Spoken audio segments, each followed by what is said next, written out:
नमस्कार, मी प्रियंका ठाकूर. सुखी जीवनाचा मंत्र या विशेष कार्यक्रमात आपल्या सगळ्यांचं अगदी मनापासून स्वागत आहे. मागच्या वेळी आपण पुरुषांच्या जनेंद्रियांचा कॅन्सर याविषयी जाणून घेतलं होतं.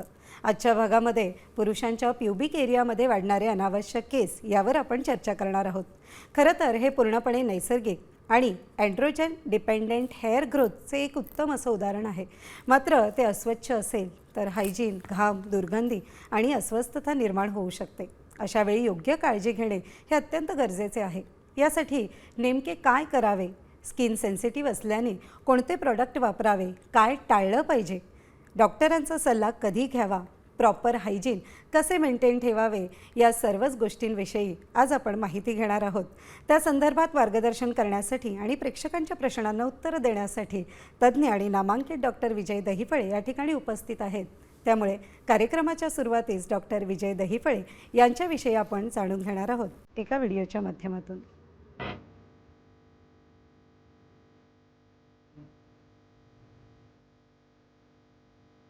डॉक्टर विजय दहिफळे हे सेक्सोलॉजिस्ट, यूरोलॉजिस्ट आणि एंट्रोलॉजिस्ट आहेत.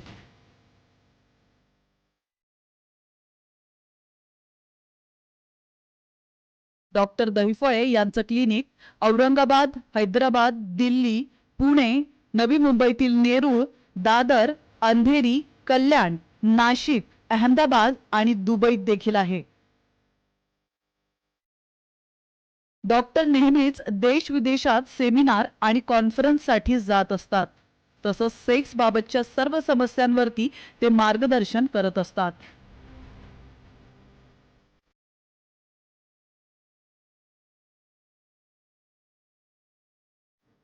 डॉक्टर, साम टीव्हीच्या स्टुडिओत आपलं मनापासून स्वागत आहे. नमस्कार. कार्यक्रमाच्या सुरुवातीला जाणून घेणार आहोत एका सत्यप्रसंगाबद्दल. सरांच्या पुणे सेंटरवरील हा प्रसंग आहे. पुणे ओपीडीला एका महिन्यापूर्वी एक 28 वर्षांचा तरुण त्याच्या आई आणि भावासोबत आला होता. आपल्या साम टीव्हीवरील सुखी जीवनाचा मंत्र या शोचे ते अगदी सर्वजण रेग्युलर दर्शक. सरांनी सांगितल्याप्रमाणे त्याने एका महिन्याचा कमजोरीचा कोर्स देखील पूर्ण केला आणि त्याचा रिझल्ट देखील त्याला खूप छान आला होता. यावेळी मात्र मुलगा फॉलोअपसाठी त्याच्या आईवडिलांसोबत त्यांना घेऊन आला होता. वडील म्हणाले की सर, आम्ही खूप डॉक्टर्स पाहिले आहेत, पण साम टीव्हीचा शो पाहून मुलाला त्याच्या आई आणि भावासोबत मी तुमच्याकडे पाठवले होते. तुम्ही केलेल्या ट्रीटमेंटचा खूप छान रिझल्ट आलाच, पण त्याचा माझ्या मुलामध्ये मोठा बदल देखील झाला आणि तो आता डिप्रेशनमधून पूर्णपणे बाहेर आला आहे. म्हणून मी स्वतः तुमची भेट घेऊन धन्यवाद देण्यासाठी आणि आभार व्यक्त करण्यासाठी इथे आलो आहे.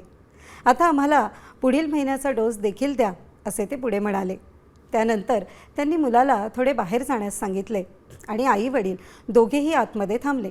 ते म्हणाले की सर, दोनदा लग्न होऊन दोन्ही मुली ज्या आहेत त्या पळून गेल्याने आमचा मुलगा नपुंसक आहे असं म्हणून आमची खूप जास्त बदनामी झाली होती, पण तुमच्यामुळे आम्हाला देखील धीर आला.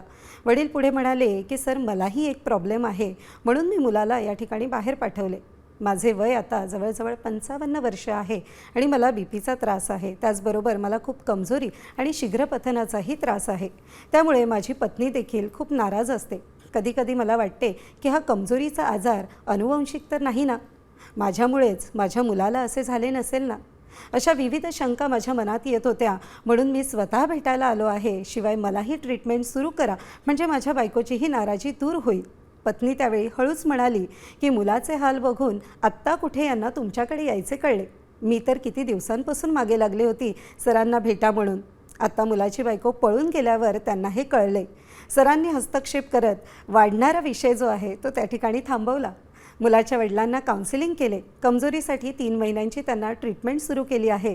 सरांनी दोघांना धीर दिला.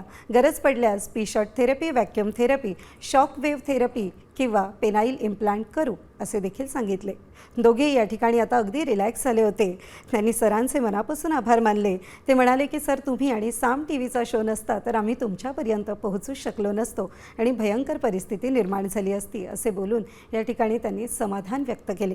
वैद्यकीय भाषेमध्ये या समस्येला पोस्ट हेरिडेटरी सेक्शुअल डिस्फंक्शन असं म्हटलं जातं. सर, काय सांगाल? खरं तर ही समस्या जी आहे ती अतिशय कॉमन आहे. पहिली 1 महिन्याची ट्रीटमेंट घेतली, त्याचा रिझल्ट त्यांना छान आलेला आहे. आणि बघा, या ठिकाणी मी ह्या साम टीव्हीचा इम्पॅक्ट सांगतो. म्हणजे ज्या ठिकाणी मुलाला पाठवण्यासाठी हो त्यांनी एवढी वर्ष लावली, लावली. पहिल्यांदा भाऊ आला, आई आली, हो त्याच्या दोन्ही बायका पळून गेल्या. गेल्या, डिप्रेशनमध्ये गेले, हो त्याचा रिझल्ट आला आला. म्हणून वडील दुसऱ्यांदा आले. हो. म्हणजे मी कौतुक करेन. नक्कीच. आणि ते आल्यानंतर तो डाऊट त्याने जो विचारला, हो म्हणजे हाच आपल्या आज टॉपिकचा की पॉईंट आहे. येस लैंगिक समस्या हेरिडिटरी असतात का, असतात का? अनुवंशिक असतात का, हो डिस्कस करूया आपण. नक्कीच. सर्वप्रथम आपल्या जगभरातील या साम टी व्हीच्या सुखी जीवनाच्या मंत्राच्या लाईव्ह भागामध्ये आपणा सर्वांचं अगदी मनापासून स्वागत, अभिनंदन आणि कौतुक. का अशी जर स्टोरी तुम्ही ऐकली नसती, एवढ्या उशिरा देखील साम टी व्ही तुम्ही पाहिला नसता, तर ही माहिती मिळाली असती का? म्हणून सर्वांनी जे समोर बसलेत ना आता, ही स्टोरी म्हणा, सर्वांचे प्रश्न म्हणा, काळजीपूर्वक काय ऐकायचे. तर या ठिकाणी बघा एवढं प्रबोधन झालेलं आहे की मुलाची तर समस्या नीट करणं झालंच, पण त्यावर आलेल्या अतिप्रसंगामुळं त्या ठिकाणी पत्नीनी आपल्या वडिलांना, म्हणजे त्या मुलाच्या वडिलाला देखील आणलं की यांनाही असंच आहे.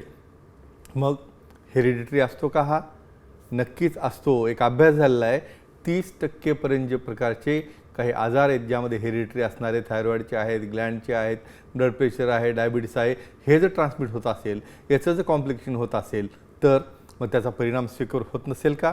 नक्कीच होतो. तर आपल्याला आपल्या दर्शकांना देखील आपल्याला इन्व्हॉल्व करायचे, कारण आपल्या कार्यक्रमाची शोभा हे आपले दर्शक जे प्रश्न विचारतात ती असते, आणि आपला टॉपिक हे आपण डिस्कस करूया. नक्कीच. त्यासाठी त्यांना आवाहन करणं महत्त्वाचं आहे. नक्कीच. नक्कीच. सुखी जीवनाचा मंत्र या कार्यक्रमात तुम्ही देखील सहभागी होऊ शकता आणि सरांना थेट प्रश्न विचारू शकता. मात्र त्यासाठी आमचा स्टुडिओ क्रमांक लिहून घ्या, 022410106110. सर, आपल्याला फोन यायला सुरुवात झालेली आहे. जळगावहून मुकेशजी आपल्याशी जोडले गेलेले म्हणजे आहेत. तुमचे आव्हान करण्याच्या आतच सर्व रेडी असतात, ही खूप छान गोष्ट आहे. घेऊया. नक्कीच. नमस्कार मुकेशजी, आपला प्रश्न विचारा. नमस्कार सर. नमस्ते जी, बोला. सर, शॉवर पेनिसेस काय असतात आणि ते नॉर्मल असतात का, याबद्दल माहिती हवी होती. अच्छा, म्हणजे आपले हे जे 22 प्रकार आपण पाहतोय त्यामध्ये शोवर्स पेनिसेस काय असतात, बरोबर आहे? ते नॉर्मल असतात का? हा, तुम्ही सर्वांच्या मनातला प्रश्न हा विचारलेला आहे, कारण तुमच्या माहितीसाठी सांगतो, हा इतका कॉमन प्रकार आहे, जवळपास 60 ते 70% लोकांना अशा प्रकारचे पेनिसेस असतात. सांगूया आपण. म्हणजे हे व्हॅरियंट आपण जे पाहतोय ना, ह्या व्हॅरियंटचं एक तुम्हाला खूप चांगलं उदाहरण सांगणार आहे मी. म्हणजे हे रिझन काय, एक अशी स्टोरी आहे ज्यामध्ये की आईवडिलांना किंवा त्यांना काही समजा कमजोरीचा आजार आहे, ते एक तर केस अशी होती की वडिलांना लहान लिंगाचा आजार होता, त्यामुळं ही पत्नी परेशान होती, आणि परत मुलालाही सेम तसंच झालं, आणि त्यालाही असंच होईल का, त्यानंतर त्याची पत्नी पळून जाईल का, यामुळे डिप्रेशनमध्ये जाऊन तिने तिचे जीवन संपवलं होतं. म्हणून हे सांगणं आपल्याला आवश्यक आहे. मित्रांनो, शोवर्स पेनिसेस का बोलतो या ठिकाणी? तुम्हाला नॉर्मल काय हेच माहीत नाही. 22 प्रकार आहेत, त्यामध्ये शोवर्स बघा, नावात काय आहे तर शोवर्स म्हणजे दिसणारे. बघा, प्रत्येक व्यक्ती वेगळी आहे, त्याची उंची वेगळी आहे, त्याचे कलर वेगळा आहे, त्याची हाईट वेगळी आहे. त्याप्रमाणे काही लिंगामध्ये त्याची डेव्हलपमेंट होताना इव्हन शिथिल अवस्थेमध्ये देखील ते 5.5 ते 6 इंचाचं बाहेर तुम्हाला दिसतं. मग होतं काय या ठिकाणी, समजा कुठं स्कूलमध्ये आहात, कुठे सोशल ठिकाणी आहात, त्याच्या बाजूच्या व्यक्तीमध्ये त्याचा वेगळा प्रकार असतो, मग तो जातो डिप्रेशनमध्ये की माझं एकदम एवढं लहान साईज आहे, यांचं एकदम मोठी साईज आहे. तर मी एकच सांगेन, शोवर्स म्हणजे बाह्यदर्शनी तुम्हाला नेहमीसाठी शिथिल अवस्थेत आणि इरेक्ट अवस्थेत दोन्हीमध्ये सेम लेंथ असणारे शोवर्स पेनिसेस म्हणतो, आणि हे असे असणारे खूप लकी असतात. पण मित्रांनो, सर्वच जण लकी असतात, त्यामध्ये काही कमी जास्त असेल तर सेक्सॉलॉजी सर्वॉलॉजी चॅनल्सना भेटा, तुम्हाला देखील तो न्यूनगंड जो आहे लहान साईजचा तो अतिशय उत्तम करून देण्यात येईल. ही कॉमन समस्या आहे, हा सोशल प्रॉब्लेम आहे. एकमेकाचं कंपॅरिझन करणे, डिप्रेशनमध्ये जाणे, पण आता असं होणार नाही असं वाटतं या व्यक्तीवरनं. नक्कीच नक्कीच. डॉक्टर, पुढील प्रश्न नाशिकहून आहे. रेवतीजी आपल्याशी जोडल्या गेलेल्या आहेत. घेऊया. नक्कीच. नमस्कार, आपला प्रश्न विचारू शकता. नमस्कार सर. नमस्ते जी, बोला.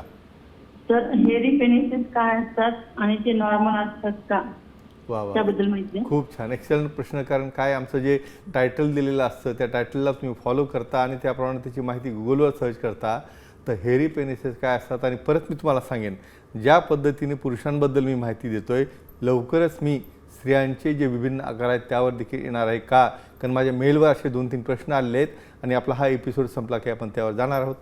साहजिक आहे एक प्रश्न विचारणं की तुम्ही डिस्कशन करताना मी नेहमी काय सांगतो, हा प्रॉब्लेम दोघांचा आहे. निसर्गाने बनवताना दोघांवर काही पार्शियलिटी केली का? म्हणून सर्वांची माहिती सर्वांना पाहिजे. सांगूया आपण. हेअरी पेनिसेस बघा, म्हणजे तुम्ही विचार करा, नॅचरली बघा, केस आपल्याला पाहिजे, डोक्यावर असतील तर खूप छान वाटतं, पण तोच एखाद्या जेवणात आला तर काय वाटतं, अरे किती घाण केस आला म्हणे, हा कोणाचा आहे. मग त्याचप्रमाणे हे बघा, आयब्रो त्या ठिकाणी आहेत, मुस्टॅचेस त्या ठिकाणी आहेत. मग निसर्गाने ज्या ज्या ठिकाणी नॉर्मल लोकेशन आहे, ज्या ठिकाणी स्वेटिंग होतं, या हेअरचा काय फायदा होत असेल.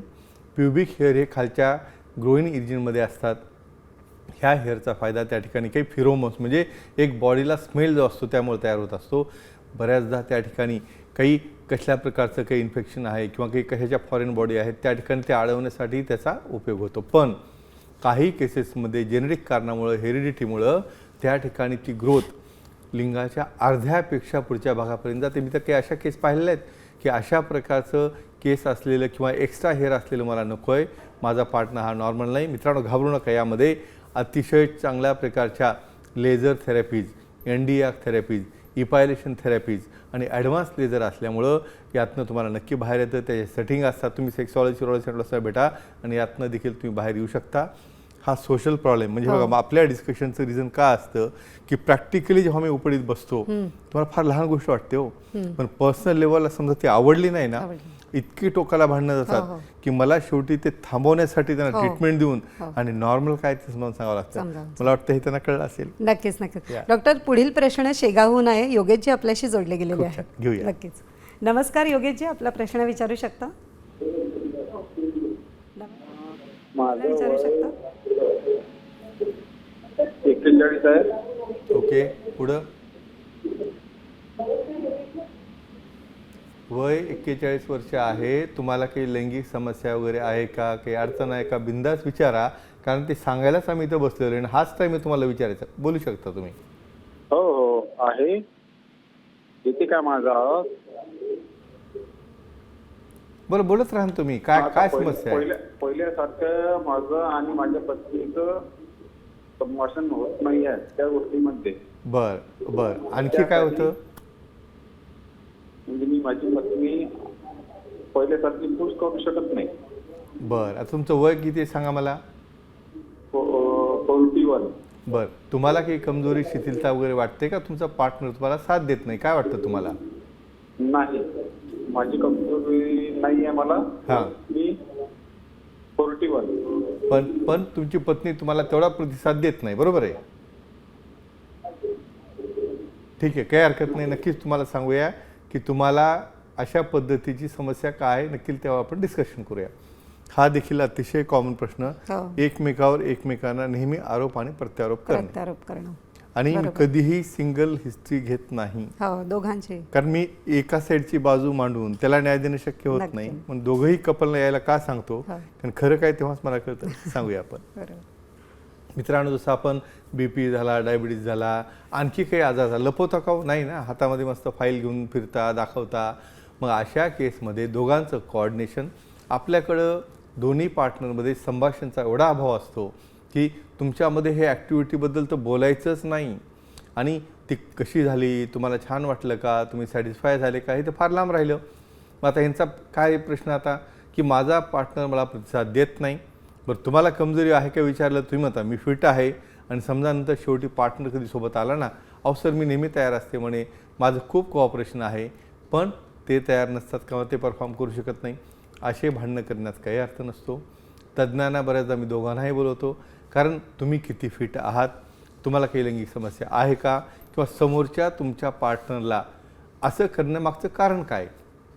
तुमचं वय 41 म्हणजे कमीत कमी 35 तरी असतील. बऱ्याचदा काय होतं, क्रिया करताना त्या ठिकाणी पेन होणं, बऱ्याचदा त्या ठिकाणी ड्रायनेस येणं, कारण हळूहळू 35-40 जात असताना त्या ठिकाणी हार्मोनल बदल होतात, इस्ट्रोजन प्रोजेस्टेरॉनच्या मात्रा चेंज होतात. मग अशा केसमध्ये बऱ्याचदा लॉस ऑफ लिबिडो म्हणजे इच्छाशक्तीच होत नाही. म्हणजे काही जण म्हणतात बाबा स्त्रियांना काही त्रास असेल का किंवा असणार आहे का, आहेत, खूप आहेत ना. त्यांना डिझायर डिसऑर्डर आहे, त्यांना अराउजल डिसऑर्डर आहे, त्यांना पेन डिसऑर्डर आहे, त्यांना ड्रायनेस डिसऑर्डर आहे. अशा प्रकारच्या डिसऑर्डरमुळे बऱ्याचदा ते टाळतात. मी या ठिकाणी एकच गोष्ट सांगेन की तुम्ही एकमेकाचं संभाषण करून, समजा कसल्या प्रकारच्या ड्रायनेसमुळे तुम्हाला पेन होत असेल, इन्फेक्शन होत असेल, तर अशा केसमध्ये तुम्ही अतिशय चांगल्या प्रकारची न लाजता लुब्रिकंट वापरणं, स्वतः त्याला तुम्ही डिमांड करणं किंवा पार्टनरने ते लक्षात घेऊन यूज करणं फार आवश्यक असतं. का? कारण ड्रायनेस पोझिशनमध्ये त्या ठिकाणी इन्फेक्शन, कट्स बसणे आणि इरिटेशन होऊ शकतं. अतिशय चांगल्या प्रकारचे काही हायड्रेशन थेरपी देणारे, त्या ठिकाणी काही ऑइल बेस आहेत, काही सिलिकॉन बेस आहेत, अशा प्रकारचे लुब्रिकंट असतात, काही नॅचरल असतात आणि कुठल्याही परिस्थितीमध्ये तुम्ही व्हॅसलिन म्हणा किंवा कुठल्या प्रकारचं पेट्रोलियम जेली म्हणा असं इरिटंट अजिबात वापरायचं नसतं. कारण त्यामुळे स्किनला इन्फेक्शन होणं, त्या ठिकाणी क्रॅक जाणं किंवा जखमा तयार होणं एवढ्या गोष्टी होऊ शकतात. म्हणून एकच गोष्ट सांगेल, तुम्ही दोघंही तज्ज्ञांना भेटा. दोघांमध्येही प्रॉब्लेम येऊ शकतो, वयानुसार येऊ शकतो, वय वाढल्यामुळे येऊ शकतो, तो पाहायला जाईल आणि तज्ज्ञांनी चेकअप केल्यानंतर त्यामध्ये पूर्णपणे तुमचं निदान झाल्यानंतर अशा वेळेला तुम्ही नक्कीच ट्रीटमेंट घेऊन बरे होऊ शकता आणि हळूहळू त्यांचाही टेस्ट तयार होईल. आणि आणखी एक महत्त्वाची गोष्ट सांगतो, सगळं काही मेडिसिन गोळ्या औषध झालं असताना तर आपण ब्रेकफास्ट लंच डिनरची गोळी खाल्ली असती. त्या पार्टनरच्या आवडी काय आहेत, त्यांना काय आवडतं, कधी बाहेर फिरायला घेऊन जाणं, काही खरेदी करणं, थोडं प्लेस बदलणं, म्हणजे अशा गोष्टी फार आवश्यक असतात. मी तुम्हालाही सांगतो की सगळं काही त्या एकाच रूममध्ये आयुष्यभर बसले तुम्ही ना कुठं जात नाही, काही नाही, मग अशा वेळेला पार्टनर हा डिस्ट्रॅक्ट होतो. नक्कीच बरं, अँटी इन्कम्बन्सी असते ना, रोज उठले की तेच, रोज उठले की तेच, असा प्रकार तयार होत असतो. म्हणून हा सोशल सांगणे मला आवश्यक आहे. म्हणून आपल्या सुखी जीवनाच्या मंत्राच्या पुस्तकात हे आपण मेन्शन केलेलं आहे. नक्कीच. म्हणजे मला असं वाटतं लहान लहान गोष्टींनी जो आपण आनंद वाढवतो हे त्यातलाच एक महत्त्वाचं उदाहरण. हां, खरं तर डॉक्टर कसं असतं की दोघं जण ज्यावेळी संभाषण साधत नाही त्यावेळी बऱ्याचदा पुरुष जो आहे किंवा स्त्री सुद्धा डिप्रेशन मध्ये जाते आणि अशा वेळेला ते व्यसनांच्या आहारी जातात. त्यातील सगळ्यात कॉमन व्यसन जे घेतलं जातं ते म्हणजे स्मोकिंग किंवा ज्याला आपण सिगरेट ओढणे वगैरे या सगळ्या समस्या म्हणतो. यामुळे जर कमजोरी येत असेल तर त्यावर काय उपाय करता येईल? आता महत्त्वाचा भाग मी आज सांगणार आहे.